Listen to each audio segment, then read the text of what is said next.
YTN 라디오 김우성의 생생경제. 애청자 여러분 안녕하십니까. YTN 뉴스 FM 김우성 PD입니다. 정부가 임대주택 활성화 방안 내놨습니다. 그간 부동산을 중심으로 다양한 정책들 나왔지만 임대주택 부분 이제 구체적 방안이 나왔는데요. 사실상 다주택자들을 겨냥한 겁니다. 임대주택 가진 분들 사업자로 등록하면 주는 혜택이 있습니다. 이 양도세 중과도 좀 면제해준다 이런 내용까지 나와 있죠. 실질적인 도움이 될까요? 또 임차에서 살아가시는 이 새 들어 사는 분들에게도 도움이 될지 여러 가지 전망이 나오고 있습니다. 전문가와 함께 이 내용들 분석해 보겠습니다. 우리 시간으로 새벽 4시 미국의 기준금리가 올랐습니다. 물론 오를 거란 전망과 예상이 많았습니다. 또 그에 대해 선제적 대비도 했다 이런 평가가 있었지만 실질적으로 국제 금융 상황이나 미국 금리의 흐름 과연 우리에게 부담이 없을까요? 유불리 꼼꼼히 따져야 될 상황이 됐습니다. 무엇보다 한국과의 금리 차보다 당장 해외 금융에 더 영향을 받는 주택담보대출 같은 이자 부담에 대한 고민도 커졌습니다. 두 번째 인터뷰에서 전문가와 함께 이야기 나눠보겠습니다. 취업률, 정부의 최우선 정책이 일자리인 만큼 관심이 높습니다. 그런데 취업률 자체는 생각보다 좋지가 않고요. 또 이 통계 수치에 숨어있는 다양한 의미도 있습니다. 오늘 뉴스 경제 수업에서 풀어봅니다. 2017년 12월 14일 목요일 김우성의 생생경제 지금 출발합니다.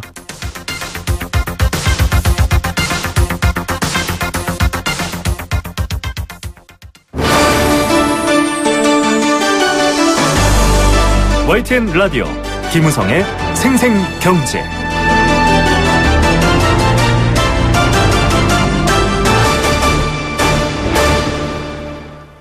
네, 첫 번째 생생 인터뷰입니다. 정부가 임대주택 활성화 방안 어제 김현미 국토교통부 장관이 발표를 했죠.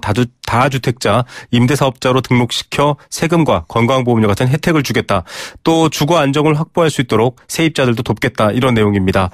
임대소득자를 좀 달래는 입장이면서도 한편으로는 다주택자들에게 매매냐 혹은 임대사업자 등록이냐 이런 두 가지 갈림 선택지를 준 거다. 이런 얘기도 나오고 있습니다. 또 임대소득자와 달리 세입자들에게는 그다지 큰 보호책이 아직은 덜 나온 게 아니냐 이런 얘기도 나오고 있는데요. 다양한 전망들이 상존하고 있습니다. 어떤 부분들을 좀 살펴봐야 될지 핵심적인 내용까지 분석해보는 시간 마련했습니다. 주택산업연구원 김덕래 주택정책실장 전화로 연결합니다. 실장님 안녕하십니까? 네, 안녕하십니까? 네, 어제는 네. 경제면에 이 뉴스가 네. 굉장히 관심이 많았습니다. 임대주택 활성화 방안 전체적으로 배경이나 맥락 어떻게 평가하십니까? 어제 나온 지금 임대주택 등록 활성화 대책 같은 경우에는 현 정부가 네. 계속해서 추구했던 정책 방향을 다시 한번 재확인시켜준 대책이다라고 평가할 수 있을 것 같고요. 네. 과거에는 집주인이라고 하면 아무래도 세입자보다는 더 나은 계층이라고 인식을 하면서 다주택자가 보는 투기꾼이라는 인식이 굉장히 많았기 때문에 되도록이면 이제 세입자 관점에서 시장에 대한 조명들이 많았습니다. 그런데 현 정부는 이제 집주인에 대한 적정한 수익과 그리고 임차인의 주거 안정을 균형된 시각에서 바라보면서 임대차 시장의 안정을 도모하겠다라고 했는데 그런 부분을 좀 대책으로 담아낸 것 같고요. 네네. 그리고 또 지금 등록을 먼저 우선시 유도를 하고 그리고 나서 전월세 상한제라든가 계약갱신 청구과 같은 제도를 단계적으로 도입하겠다라고 얘기했기 때문에 네. 이런 부분들을 직접 도입을 했을 경우에 올 수 있는 임대차 시장의 교란을 그래도 최소화하겠다라고 하는 의지가 좀 있는 것이라고 보여지고요. 네. 무엇보다도 이제 유도를 하다가 안 되면 강제적으로라도 등록을 시키겠다라고 하는 이런 확고한 의지를 다시 한번 재확인시켜준 대책으로 보여집니다. 네, 사실상 좀 현실적인 상황을 고려하되 정부가 가려는 목표는 확실하게 정했다 이렇게 봐야 되겠군요. 예. 이제 일단 여러 가지 이 유인책이라고 할까요? 혜택이 있습니다. 일단 제일 눈에 띄는 게 세금하고 건보료 깎아준다라는 거거든요. 네, 어떤 내용이고 이게 좀 유인책이 될까요? 배경 어떻게 평가하십니까?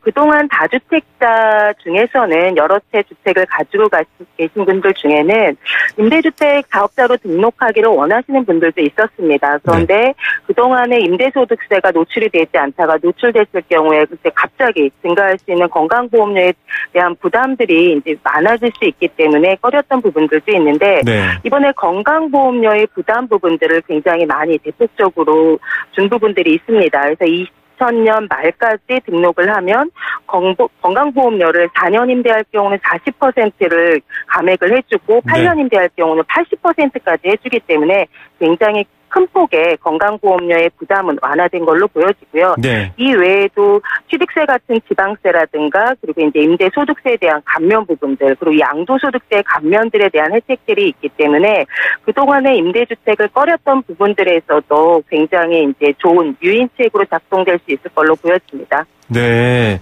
자, 이게 보니까 지금 국토교통부 자료를 보면 피부양자 같은 네네. 기준에선 154만 원입니다. 등록 안 하면. 근데 8년 임대는 네네. 31만 원. 굉장히 차이가 네네. 크네요. 네네, 다주택자분들이 고민이 많아질 것 같아요. 저희도 좀 관림길에 네. 있다. 이 양도세 중과 관련해서 한번 인터뷰를 한 적이 있는데 지금 네네. 좀 굉장히 여러 가지 선택지 사이에 놓이게 된 것 같거든요. 등록하고 네, 안 하고 그렇습니다. 차이가 크겠죠? 예, 굉장히 이제 커질 수밖에 없을 것 같고요. 그래서 예를 들어서 뭐 이제 3주택자 같은 경우가 한 채에서는 살고 이제 한 채는 그러니까 두 채 같은 경우에는 그 전세나 월세로 준다라고 했을 경우에 네. 임대 등록을 하게 되면 이제 임대소득 과세 비과세 부분이 1,333만 원까지도 비과세가 됩니다. 네. 그리고 초과를 하더라도 소득세나 건보료는 이제 감면을 혜택을 받을 수 있기 때문에 실질적으로 내는 세금은 부담이 크지 않은데 그렇지 않고 등록을 하지 않게 되면 비과세되는 부분들도 800만 원까지도 굉장히 낮아지고 네. 그리고 추가 부분에 대해서는 소득세나 건보료를 내야 되기 때문에 등록을 하는 경우와 하지 않는 경우에 그 혜택 차이가 굉장히 크기 때문에 다주택자분들은 고민들을 많이 할 수밖에 없을 것 같습니다. 네. 자, 이게 임대용 주택이 사실은 지금 자가소유 비율하고 얼마 전에도 발표가 됐지만 꽤 많은 것 네네. 같거든요. 임대업자 네, 맞습니다. 등록 현재 되어 있는 상태는 어느 정도입니까? 지금 현재 네. 우리나라에 한 1,937만 가구 정도가 있습니다. 네. 이 중에서 한 43%인 835만 가구 정도가 임차 가구로 살고 있고요. 네. 이 중에서 이제 공공임대가 아니고 민간들이 공급하고 있는 민간 임대주택에 거주하는 가구가 955만 가구 정도 되니까 굉장히 많죠. 그러네요. 그런데 이 중에서 등록을 해서 뭐 임대료라든가 임대기간들에 대해서 세입자분들이 보장을 받을 수 있는 등록 임대주택은 67만 가구밖에 되지 않습니다. 네. 그러니까 나머지 한 520만 가구 정도는 이제 사적 임대주택 시장에서 뭐 전세가가 굉장히 많이 올라가거나 아니면 뭐 월세 부담이 늘어나게 되면 굉장히 세입자들이 네. 힘들어지는 부분들에서 거주하고 있다라고 볼 수 있습니다.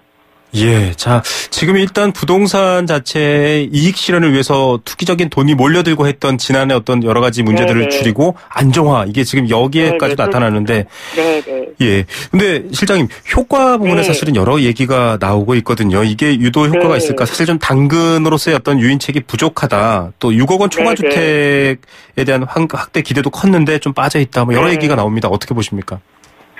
일단 뭐 효과가 있다 없다라도 대책이 나온 지 하루 만에 평가는 좀 어려울 것 같고요. 네. 다주택자분들이 일단은 조금 고민을 할 수밖에 없을 것 같아요. 이것들을 이제 등록 임대로 전환을 할 건지 아니면 차라리 양도세 중과를 받기 4월 이전에 매각을 할 건지 아니면 그냥 등록도 하지 않고 그대로 지금 현 상태를 유지할 것인지에 대한 판단들을 하고 조금 따져볼 수 있는 그런 시간이 필요하기 때문에 연말을 지나서 내년 초나 돼야지 정확한 그 어떤 시장에서의 반응들은 좀 볼 수 있을 것 같고요. 네. 전체 다주택자들이 어떤 목적으로 주택을 가지고 있는지에 따라 다를 수 있는데 그래도 다주택자분들 중에는 안정적인 임대소득을 조금 기대를 하거나 네. 아니면 최근에 이제 은퇴 가구가 많아지고 그렇죠. 베이비붐 세대들이 은퇴를 하면서 고정적인 수입이 없기 때문에 임대주택을 통해서 생활비를 보전하고자 하는 다주택자분들도 계십니다. 네. 그 사람이 이런 부분들은 장기 임대 목적이 있기 때문에 충분히 전환하실 수 있는 의향들은 있으실 거라고 보여지는데 네. 이제 최근에 서울을 중심으로 뭐 이제 시장의 분양 가격이라든가 매매 가격들이 좀 급격히 오르면서 단기 시세 차익을 기대하고 전세가가 높은 지역에서 갭투자를 하신 분들은 굉장히 많습니다. 그렇죠. 그래서 네. 이런 분들 같은 경우에는 임대 목적도 없기 때문에 맞습니다. 이런 분들은 양도세 중과를 하기 전에 이제 매각을 하시는 쪽으로 선택을 할 수 네. 있을 것 같습니다. 그렇기 때문에 또한 그동안에 이제 대출 수요들도 많았기 때문에 대출을 많이 받아서 주택을 보유하고 있는 것이 앞으로 금리도 오를 거기 때문에 네네. 원리금 상환 부담이 있는 부분들도 이제 임대소득에 대한 수익과 그다음에 이제 이자 상환에 대한 부담들을 따져봐야 될 시간들이 있기 때문에 그 정책적인 시장에 대한 효과는 조금 한두 달 정도 후에 나오지 않을 거라는 생각이 나올 거라고 보여지는데 네. 그래도 일정 부분들은 다주택자들이 등록 전환을 하는 그런 효과들은 분명히 있을 거라고 보여집니다. 예, 정부가 80만 가구 등록 민간 임대주택을 네. 200만까지 늘리겠다라는 효과 말고도 지금 네네. 김동래 시장이 말씀해 주신 것처럼 갭 투자로 갔었던 좀 과도한 비정상적 수요들 뭐 이런 것들까지 네네. 좀 정리하는 의미도 있을 것 같다. 예, 시간이 좀 지나봐야 정확해지겠네요. 자, 네네. 세입자 입장에서는요. 전월세 상한제, 네. 계약갱신 청구권. 이거는 뭐 바로 해줘야 되는 거 아니냐 이런 아쉬운 소리들 나오는데 어떻게 보십니까?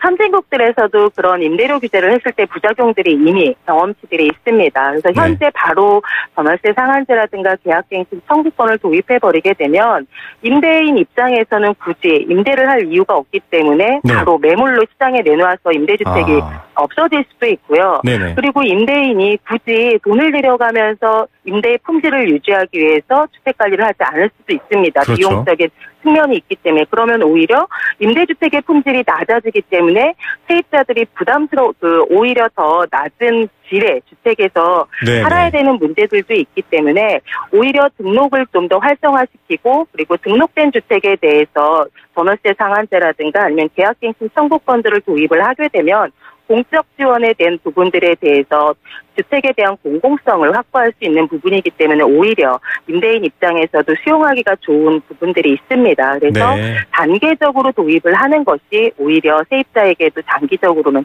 더 유리하다라고 할 수 있습니다. 예, 좀 정부가 관리하고자 하는 범위 안에 이 민간 임대주택 사업자들이 들어올 수 있도록 좀 단계화가 필요한 부분이다라는 얘기입니다. 예, 자, 뭐 여러 가지 얘기가 나오고 있는데요. 사실 주택시장을 놓고서는 뭐 물론 지금 본인의 돈이 충분해서 갖고 계신 분들이야 뭐 기다릴 수도 있겠지만 앞서 말씀하셨던 뭐 갭 투자라든지 이제 이렇게 대출을 내신 분들에 대한 여러 가지 대책 좀 효과가 나타날까에 대한 여러 가지 의문들이 다시 한번 나오고 있습니다. 뭐 보유세 얘기까지 나오거든요. 이걸로 집을 팔까 이런 의문 때문일 텐데 어떻게 보십니까?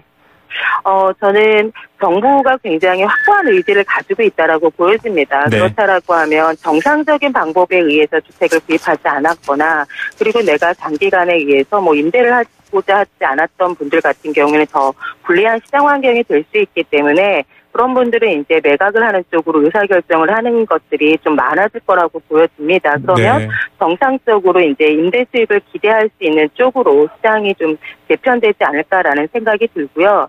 이것뿐만이 아니고 정부가 지금 하겠다라고 하는 것이 인프라 차원에서 임대 사업자의 DB도 구축을 하고 그리고 임차인 보호 차원에서는 어떤 단계적인 등록들을 할 수 있는 것들의 제도화를 더 강화시켜 나가겠다라고 이야기를 하기 때문에 과거와 같은 어떤 단기 시세 차익을 기대한 다주택 구입들은 정상적인 것이 아니라면 더 어려워질 수도 있어 보입니다. 네, 참 여러 가지 환경 변화의 첫 단추가 채워지는 것 같고요. 또 저희가 흐름 봐서 이 얘기 분석해 보겠습니다. 실장님 오늘 말씀 감사드립니다.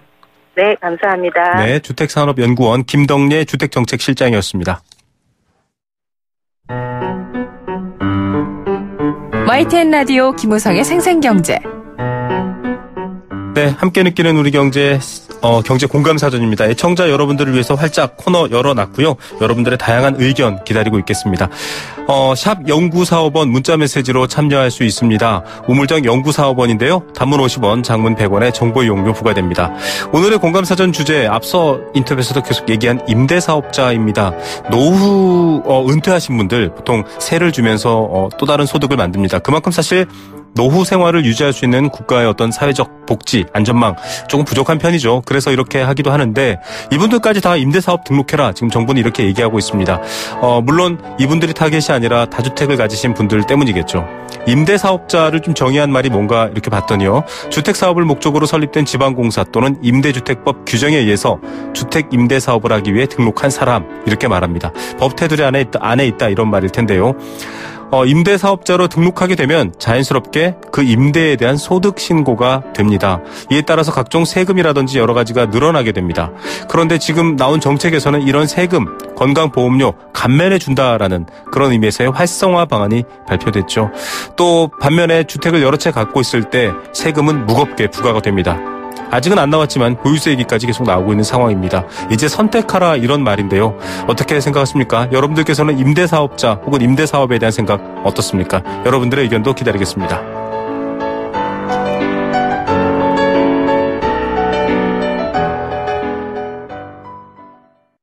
네, YTN 라디오 생생경제 1부 포스코와 함께했습니다. 캠페인 2개 듣고요. 2부 계속 이어드립니다.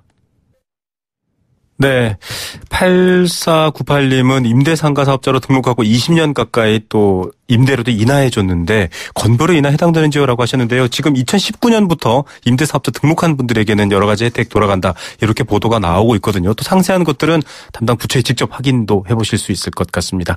의견 감사드리고요. 광고 듣고 와서 이 시각 주요 경제 뉴스 정리해드립니다.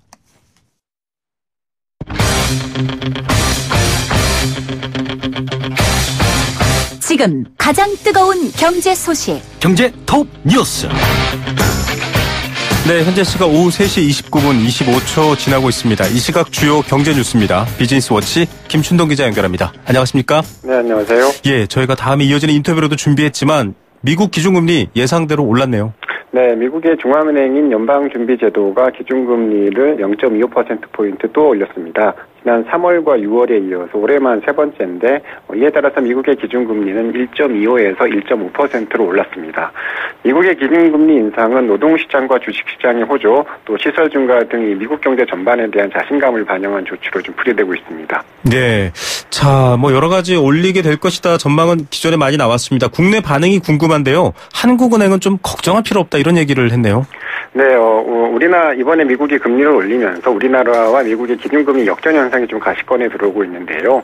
미국의 기준금리 상단이 1.5%니까 우리나라의 기준금리와 같아졌습니다. 네. 내년에 미국이 금리를 더 올리면 이 금리가 역전이 될 수도 있는데 그러면 이에 따른 외국인 자본 유출을 좀 걱정하지 않을 수 없게 됐습니다. 다만 한국은행은 이 가계부채 문제는 당장 크게 걱정할 필요가 없다. 이렇게 좀 분석을 했는데 네. 한국은행은 국회에 제출한 금융안정 보고서에서 가계와 기업 모두 대출 금리가 1%포인트 오르고 또 국내 주택 가격이 10% 떨어져도 일부 취약계층을 제외하면 대체로 감내할 수 있는 수준이다 이렇게 평가를 했습니다. 네. 이를 두고 한국은행이 내년에 추가 금리 인상을 위한 포석이 아니냐 이런 평가도 나오고 있습니다. 예, 좀 저희가 자세히 이어지는 인터뷰에서 또 여파를 살펴보겠습니다. 이 대출도 만만한 상황이 아닐 텐데요. 자, 기업을 봤더니 지난해 많이 기업들이 생겼네요. 기업 수가 역대 최다다 이런 기록도 있고요. 네, 통계청에 따르면 지난해 영리기업 중에서 매출이 있거나 상용 종사자가 있는 활동기업 수가 577만 6천 개로 1년 전보다 22만 2천 개 4%가 늘었습니다. 2015년에 마이너스였다가 다시 플러스로 돌아선 건데요. 특히 새롭게 생긴 신생기업이 87만 6천 개에 달해서 통계 작성 이래 가장 많았습니다.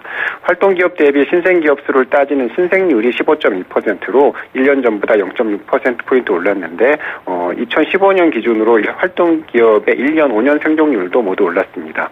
특히 5년 생존율이 27.5%로 0.2%포인트 올랐는데요.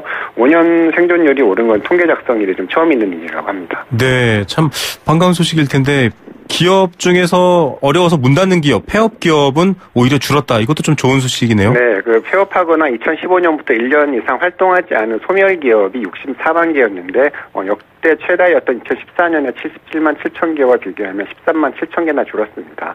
소멸 기업 수는 관련 통계가 집계된 2006년 이후에 두 번째로 좀 적었는데요. 최근에 이 3년간 매출이나 이 상용 근로자의 연평균 증가율이 20%가 넘는 고성장 기업의 수도 2.4%가 늘었는데 신생기업과 고성장 기업은 늘고 이 폐업 기업이 줄어들었다는 것은 말씀하신 대로 이 기업의 영업 활동이 그만큼 좋아졌다는 뜻인데요. 그래서 체감적으로는 좀 어떨지 몰라도 통계적으로 지금 기업의 좀 활동이 좀 더 좋아지고 있는 것으로 좀 풀이가 되고 있습니다. 예, 통계적으로라도 기분 좋은 소식이어서 다행입니다. 자, 서울 지역 아파트 분양가 상승률을 봤더니 이것도 많이 낮아졌네요. 네, 부동산 시장 분석 업체인 부동산 인포에 따르면 올해 들어서 이달 첫째 주까지 서울 지역의 아파트 분양가 상승률이 1.8%에 그쳐서 최근 4년 이래 지금 가장 낮았습니다. 2014년에 연간 15.8%까지 올랐었는데 2015년에는 3.1%로 떨어졌다가 2016년에 다시 9.5%로 올랐고요. 올해는 1.8% 수준으로 좀 크게 낮아진 겁니다. 이 부동산 인포는 올해 주택도시보증공사 등에서 분양가 인상에 좀 제동을 걸고 나선 데다가 이 부동산 규제 강화와 함께 소비자들의 눈치를 보는 건설사들이 늘면서 이 분양가 상승이 주춤한 것으로 풀이를 했습니다. 네, 내년 전망은 어떻게 나왔습니까? 올해처럼 분양가가 크게 오르긴 어려울 것 같습니다. 올해 또 주택도시보증공사 등이 좀 분양가를 깐깐하게 심사를 하고 대출 규제도 좀 더 강화될 예정이었는데요. 그래서 건설사들이 아무래도 이 공격적인 분양가 책정에 나서기는 어려울 것 같습니다. 다만 그렇다고 분양가가 하락하지는 않을 것 같은데 특히 재건축 초과이익 환수를 피하려고 올해 미리 관리 처분 인가 신청을 마친 강남간 아파트들이 대거주 분양에 나서면서 분양 시장을 이끌 것이다. 이런 분석이 좀 나오고 있습니다. 네. 자, 지난달 외화 예금을 봤더니 800억 달러를 돌파했다. 이 외화 예금이 외국 돈 예금한 건가요? 네, 달러로 예금을 한 건 말하는데요. 네. 한국은행에 따르면 지난달 말 현재 외국 한 은행의 거주자 외환 예금이 804억 1천만 달러로 한 달 전보다 71억 3천만 달러가 늘었습니다. 거주자 외환 예금 잔액인 전월 732억 8천만 달러로 사상 최고를 찍었었는데 한 달 만에 또 신기록을 갈아치운 겁니다.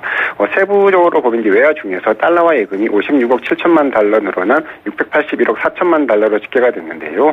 특히 개인의 달러화 예금이 한 달 사이에 22억 8천만 달러나 늘어서 관련 통계를 작성한 이래 증가폭이 좀 가장 컸다고 합니다. 네, 이렇게 달러 예금이 늘어난 이유는 어떻게 보고 있습니까? 최근에 원달러 환율이 좀 떨어지면서 달러를 사두려는 개인이 좀 그만큼 많아지고 있는 것으로 보입니다.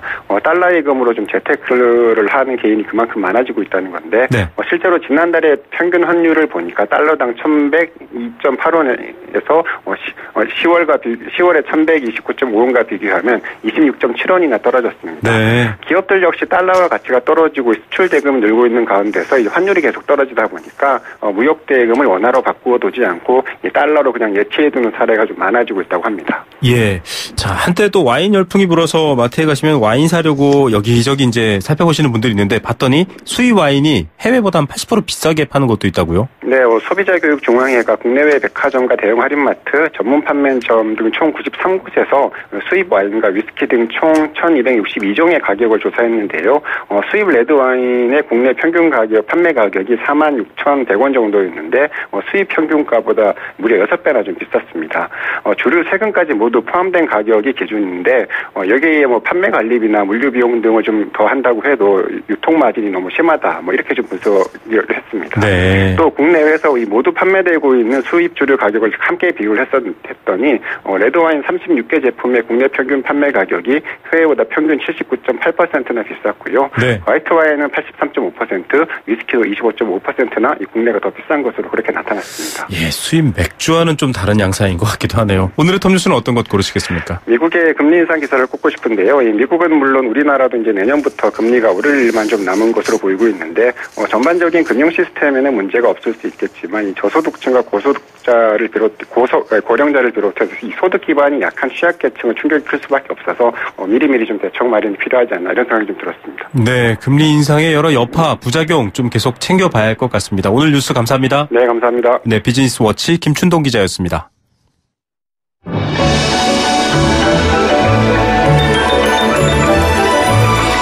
오늘의 경제를 들여다보는 시원한 창. YTN 라디오 김호성의 생생경제. 생생인터뷰. 네, 두 번째 생생 인터뷰입니다. 지금 현대 한국 사회를 살아가시는 분들은 돈을 빌리는 것, 즉 은행에 이자를 내고 돈을 빌려 쓰는 게 아주 당연해졌습니다. 학생부터 또 결혼하신 분들, 중장년층까지 마찬가지입니다. 그래서 금리라는 말이 굉장히 민감한데요. 우리 시간으로 오늘 새벽 4시 미국 연준이 기준금리를 0.25% 인상했습니다. 1.25에서 1.5 정도가 됐습니다. 이 상단이 우리와 같아졌다 이런 보도 앞서도 해드렸는데요. 제닛 옐런 의장의 사실상 마지막 회의이고요. 이 미국 연준 분위기를 보면 내년에도 한 3번 정도 인상이 추가로 있을 거다 이런 전망까지 나오고 있습니다. 미국의 금리 인상은 여러 나라 마찬가지겠지만 한국 경제에 특히 큰 영향을 미칩니다. 특히 대출, 지금 한국은행은 괜찮다라고 했는데요. 대출 부분에 있어서도 여러 관심이 높고요. 또 통화 정책이나 흐름에도 영향을 미칩니다.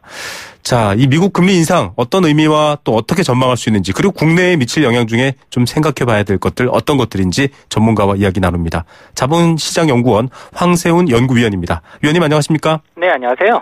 네, 뭐 이미 많이 예측이 되어 있어서 사실 놀랍다는 아니긴 한데요. 그렇죠. 예, 이번 미국 금리 인상 어떤 배경, 의미 읽어내야 할까요? 네, 사실 이번 미국 연준의 기준금리 인상은 시장에서 충분히 예견되어 왔던 사안이거든요. 네네. 대부분의 이제 금융 전문가들이 거의 100%의 확률로 연준의 기준금리 인상을 예상해 왔습니다.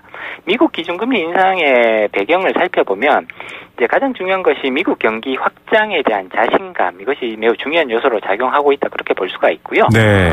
이번에 연준은 2018년 경제 성장률 전망치를 9월에 제시한 2.1%에서 2.5%로 0.4%포인트 상향 조정을 했습니다. 네. 이는 이제 연준이 미국 경기 확장에 대해서 예상 기간을 더 연장하고 있음을 의미하는 건데요. 아, 예. 당초에는 올해 이제 경기 사이클의 고점일 것으로 예상을 했었는데 내년도 경제 성장률 전망치를 수정하면서 오히려 2018년이 고점이 될 것으로 의견을 수정하고 있거든요. 네. 따라서 이렇게 안정적인 경제 성장을 바탕으로 자신감 있게 기준금리를 인상하게 된 것이죠. 예. 물론 경기 회복세에도 불구하고 물가 상승률이 1%대 중반에서 머무르고 있기 때문에 금리 네네. 인상의 필요성이 상대적으로 좀 떨어진다는 지적도 나오고 있습니다만은 예. 이번에 금리 인상은 그동안 지나치게 완화적으로 운영되었던 통화 정책을 정상화시킨다. 그 정상화의 마무리 국면이다. 뭐 이렇게 의미를 부여해 볼 수가 있습니다. 예, 힘들어하는 경제에 좀 느슨하게 풀어뒀던 것들 이제 방향은 완전히 풀지 않고 다시 조이는 방향으로 바뀌었다. 이런 신호탄은 확실하다, 이런 의미 같은데요. 네, 옐런 의장 그렇습니다. 물러나지 않습니까? 네. 파월 의장 새롭게 FOMC 공개시장위원회 위원장 자리에 앉게 돼서 이제 금리를 진두지휘할 텐데 네.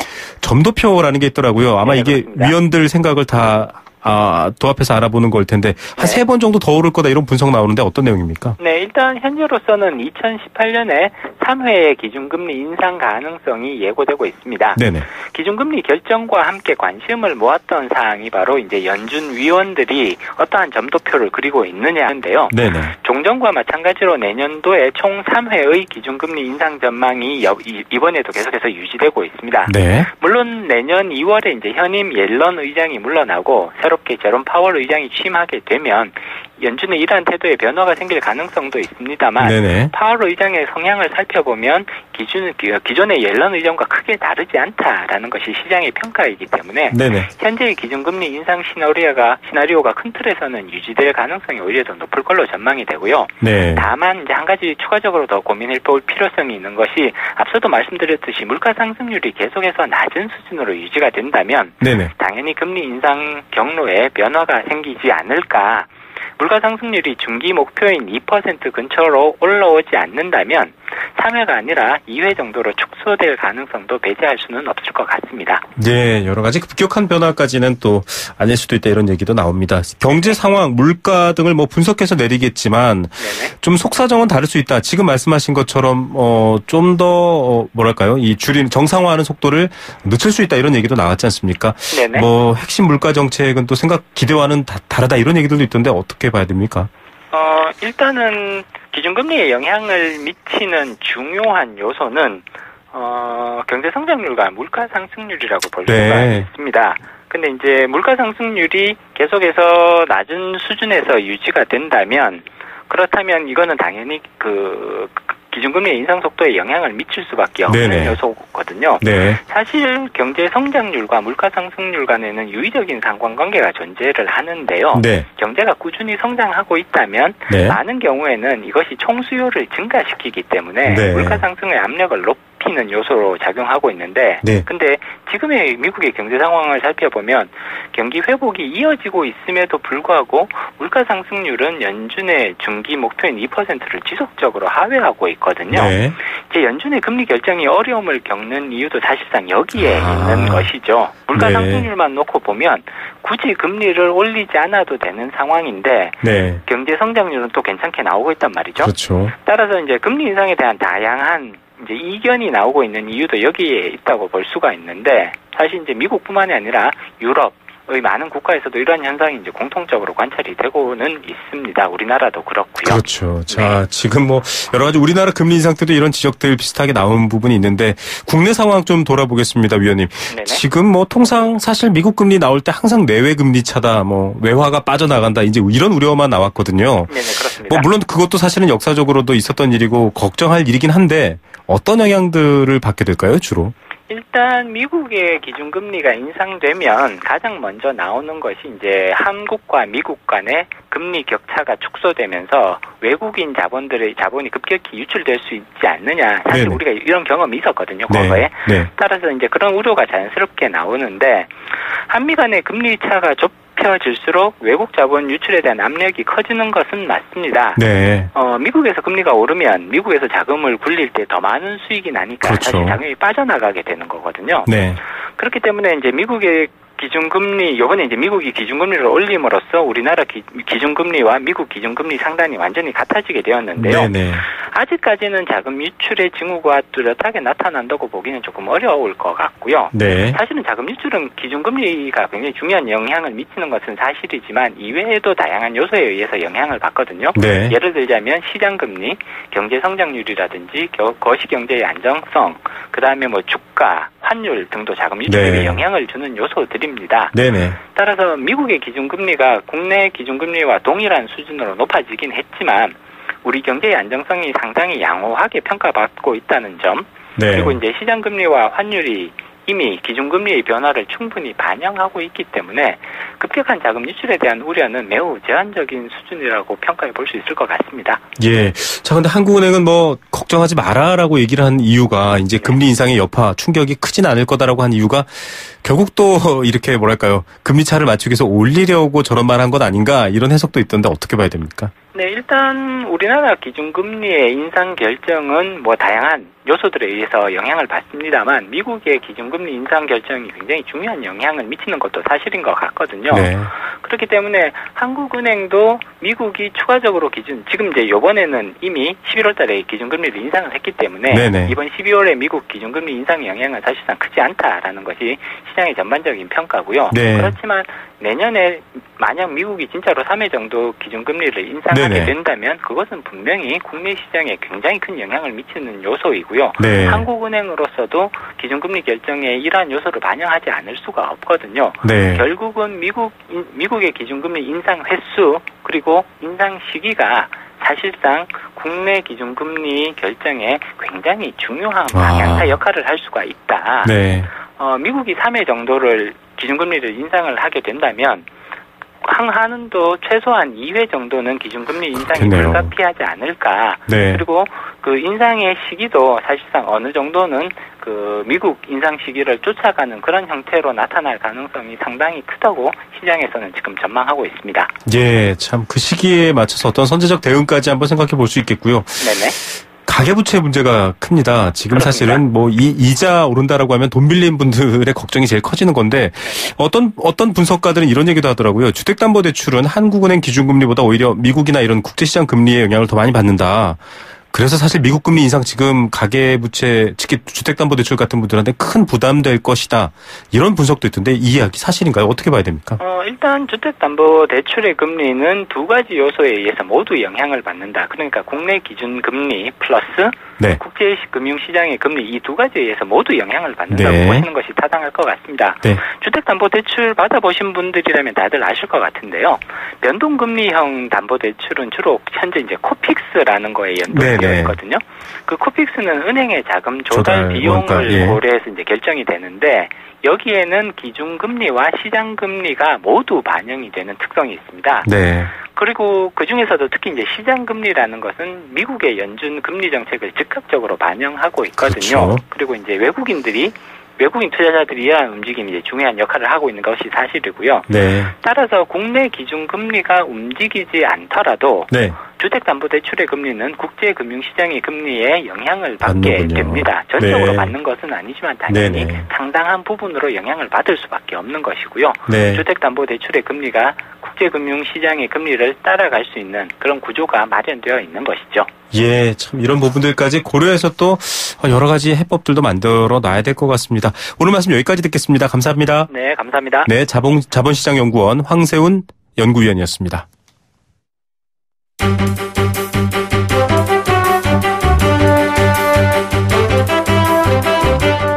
경제를 아는 힘. 홍영만의 뉴스 경제수업. 예, 앞서 사실 금리 이야기하면서 좀 많은 분들의 걱정 문자가 왔는데요. 금리가 오르는 것보다 내 월급이 적게 오르면 사실 돈을 덜 벌게 되는 셈이 되는 거죠. 그런 고민들도 있는 것 같습니다. 자, 이런 복잡한 경제 이야기 좀 속 시원하게 알아볼 수 있는 아주 친절한 경제 수업 시간 목요일마다 마련해 드리고 있죠. 오늘도 서울여대 경제학과 홍영만 교수 연결합니다. 안녕하십니까, 교수님? 네, 안녕하세요. 네, 사실 정부 출범하면서부터 이게 제일 중요하다라고 얘기했던 게 바로 고용, 취업 얘기인데요. 네. 어제 고용 통계 나왔거든요. 취업자 수 증가폭, 목표치 밑돌았다 이러면서 좀 걱정하는 목소리 나왔는데 어떤 내용입니까? 네, 그러니까 이제 취업자 수라는 게 이제 기본적으로 그 늘어난 일자리, 다시 말하면은 새로운 취업자 수거든요. 네. 그런데 이제 그 정부로서는 사실은 그 실직자를 감안할 때 최소한도 30만 명 이상이 새로 취업을 해야만 고용률을 이제 조금씩 우리가 늘려나가면서 경제가 성장할 수 있다고 이렇게 생각을 하는데, 네. 그 수준에 아마 못 미쳤다 이런 것 같습니다. 네, 참 이 전체적으로 고용 상황이 좋아지느냐에 대한 기준점이 30만 개인데 그렇기 때문에 지금 좋아진다라고 말할 수 없다 이렇게 해석할 수 있는 거군요. 네, 그렇죠. 네, 자 고용률이 61.2% 이런 발표도 나왔습니다. 이건 네. 뭐 어떻게 나오는 건가요? 네, 고용률은 기본적으로 이제 그 우리나라 전체 인구 중에서 15세 이상 네. 되는 분들을 우리가 이제 생산 가능 인구라고 얘기를 하거든요. 네네. 근데 이제 그분들 중에서 일자리를 갖고 있는 사람이 얼마냐 이런 비율입니다. 네. 그래서 지난달에 보면 우리나라 15세 이상 생산 가능 인구가 4,400만 명인데요. 네. 그중에서 취업자가 2,700만 명이니까 61% 정도가 이제 고용이 됐다. 이렇게 고용률이 61%다. 이렇게 얘기할 수 있는 거죠. 네. 자, OECD 기준으로 보면 조금 더 높게 나온다 이런 분석도 있더라고요. 네. 그거는 이제 그 통계를 잡는 그런 기준점이 달라서 그런데요. OECD는 아까 이제 우리는 15세 이상 모든 인구를 생산 가능 인구로 계산하지 않았습니까? 네네네. 그런데 이제 OECD는 그 중에서 65세가 넘어가신 분들, 좀 나이가 많으신 네네. 분들은 생산 가능 인구에서 떼버려요. 네. 그렇게 되니까 이제 분모가 작아져서 고용률이 올라가게 되죠. 이렇게 네.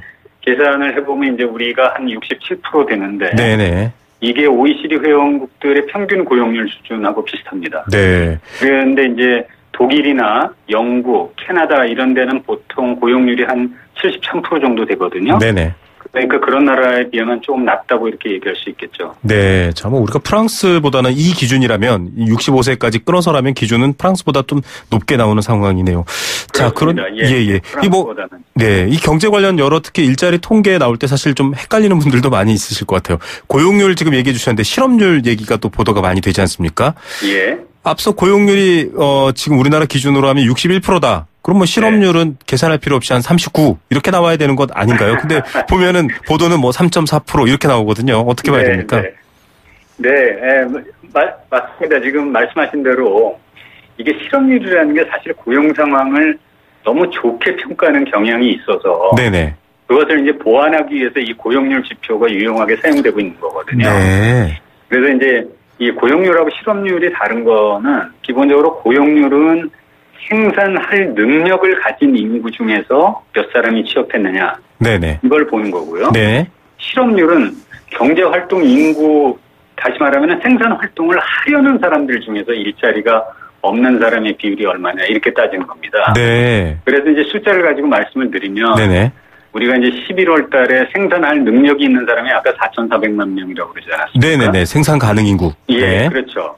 그중에서 3분의 1이 넘는 1,600만 명이 생산 활동을 포기를 했어요. 네. 그러니까 이런 사람들을 빼고서 실업률을 계산하기 때문에 네네. 모수가 이제 2,800만 명이 되는 거고 네. 그중에서 취업 안 한 사람이 87만 명이니까 네네.